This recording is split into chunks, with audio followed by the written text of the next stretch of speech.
네, 독자 여러분 안녕하세요. 호사서입니다. 오늘은 구독자 1000명 달성 기념 컨텐츠를 진행해 보려고 합니다. 제 유튜브가 21년 9월부터 시작해서 흥행에 실패한 영상까지 포함을 하면 179개 동영상 컨텐츠랑 70개의 쇼츠가 총 3년간 250개 올라가 있었습니다. 처음 시작할 때만 하더라도 이렇게 오래 할지, 그리고 제가 이렇게 많은 컨텐츠를 올리게 될지, 그리고 궁극적으로 구독자가 1000명이나 될지 정말 예상을 하지 못했는데요. 요즘 시대에는 수십만 구독자뿐만이 아니라 수백만 구독자까지 보유하신 유튜버분들이 많은 시대지만 저한테는 이 1000명이라는 숫자가 굉장히 큰 의미가 되어주는 숫자입니다. 지금까지 함께해주신 많은 독자님들께 감사의 인사를 드립니다. 오늘은 지난 3년간 제가 올렸던 콘텐츠들을 좀 돌아보고 앞으로의 3년을 소개해보는 시간을 가져보려고 합니다. 가장 인기가 많았던 콘텐츠 3개랑 다음에 꼭 해보고 싶은 콘텐츠 3개를 꼽아보려고 해요. 과거의 영상들을 하나씩 챙겨보면서 옛날의 모습을 보니까 굉장히 많이 창피했지만 참고서 진행을 해보도록 하겠습니다. 일단 첫 번째는 비전공자도 사서집 공무원이 되는 가성비 루트라는 제목의 콘텐츠입니다. 저랑 친하게 지내는 동기들 중에 한 절반 정도는 비전공자예요. 그렇지만 사서집 공무원이 되었고 현직에서도 잘 적응해 나가는 모습을 보면서 비전공자도 도전해볼 수 있다라는 가능성을 좀 소개해보고 싶었습니다. 사서공무원이라는 직업 자체가 어딜 가든 메인 직렬은 아니고 글로 보이는 정보보다 현직자가 말해주는 내용이 좀 더 와닿지 않을까라는 생각이 들어서 만드는 것도 있고요. 그리고 애초에 메인 직렬이 아니다 보니까 대중에게 공개되어 있던 사서직이라는 직렬에 대한 정보 자체가 부족하다는 생각도 좀 많이 했습니다. 얼굴을 공개를 하고 신뢰감을 줄 수 있는 그런 정보를 줄 수 있는 사람이 되고 싶었고요. 최대한 많은 분들의 질문에 답변을 달아드릴 수 있는 그런 방식으로 좀 콘텐츠를 운영을 해오지 않았나라는 생각을 합니다. 두 번째 베스트 콘텐츠는 사서공무원 Q&A입니다. 제가 가장 처음에 만든 콘텐츠인데 정말 처음에 만들었을 때에는 이렇게 오래 할 줄 생각지도 못했기 때문에 무료 어플을 써가지고 편집을 했습니다. 그래서 우측 상단에 보시면 그 무료 어플에 워터마크까지 남아있었는데 가장 많은 독자님들을 만들어준 영상이기도 합니다. 그래서 맨 처음에 이 영상을 올리고 독자님들이 늘어나고 있었을 때에는 왜? 라는 생각을 하면서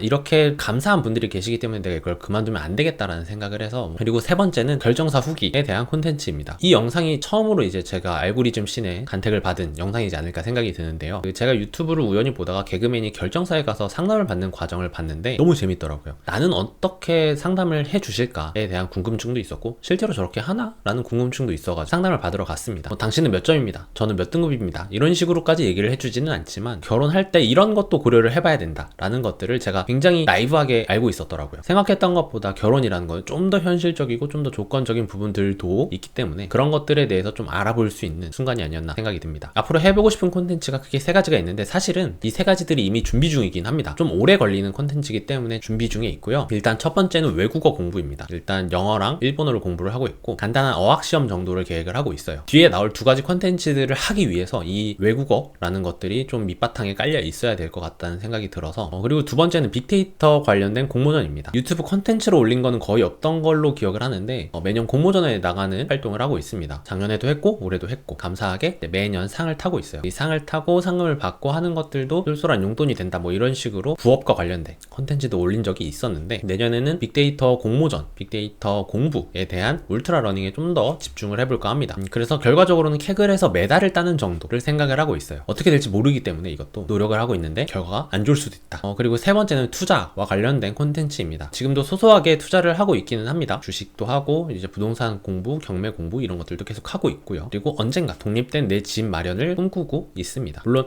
지출 차원에서 지금 당장의 상태를 봤을 때에는 부모님과 함께 부모님 집에 살면서 도움을 받는 게 현실적으로 좀 더 돈을 모아가는 과정에서 유리한 측면이 있기 때문에 도움을 받는 게 좋기는 하지만 언젠가는 독립을 해야 되잖아요. 아까 말씀드렸던 내 집 마련을 이룰 수 있는 여러 가지 수단, 경매가 됐든 청약이 됐든 매매가 됐든 뭐가 됐든 간에 다양한 방법들을 생각을 해보고 있고 언젠가 한번 처음부터 끝까지 이거를 시도해보고 그 과정에서 느낀 점, 배운 점, 알려드리고 싶은 점 이런 것들을 좀 종합해서 영상으로 만들어보는 콘텐츠를 찍어보는 게 어떨까라는 생각을 합니다. 다양하게 좀 공유를 해드리고 싶고요. 제가 앞으로 해보고 싶은 것들이 이러한 것들이라고 해서 기존에 해왔던 공무원이라던가 사서라던가 도서 리뷰 이런 콘텐츠들이 없어진다라는 게 아니고요. 기존에 해왔던 것들을 쭉 하면서 새로운 것들을 하나씩 추가해볼까 생각을 하고 있습니다. 외국어 공부든 빅데이터 공모전이든 투자든 간에 계속 해왔었어요. 근데 이거를 영상으로 콘텐츠로 만들지 않았다 뿐이지 계속 해오고 있던 것들을 잘 기획해서 소개해드리는 시간을 가져보는 게 좋을 것 같다라는 생각을 했습니다. 저도 물론 빨리 결과를 내가지고 자랑스럽게 공유를 드리고 싶기는 한데 제가 특별한 사람이 아니기 때문에 약간의 시간이 필요할 수도 있고 아니면 생각보다 조금 더 긴 시간이 필요할 수도 있습니다. 당연히 혼자서 공부하는 시간도 필요할 거고요. 실패를 했을 때 다시 도전하기까지의 시간이 또 걸릴 수 있을 것 같은데 그 실패하는 과정도 최대한 많은 독자님들께 도움이 되는 방향으로 영상을 만들어보고 콘텐츠를 만들어 보도록 하겠습니다. 마지막으로 지난 3년간 제가 포기하지 않고 않고 꾸준히 채널을 운영해 왔던 것처럼 앞으로도 꾸준할 수 있는 사람이 돼보려고 하겠습니다. 오늘도 긴 영상 시청해주셔서 감사합니다. 구독과 좋아요도 감사합니다.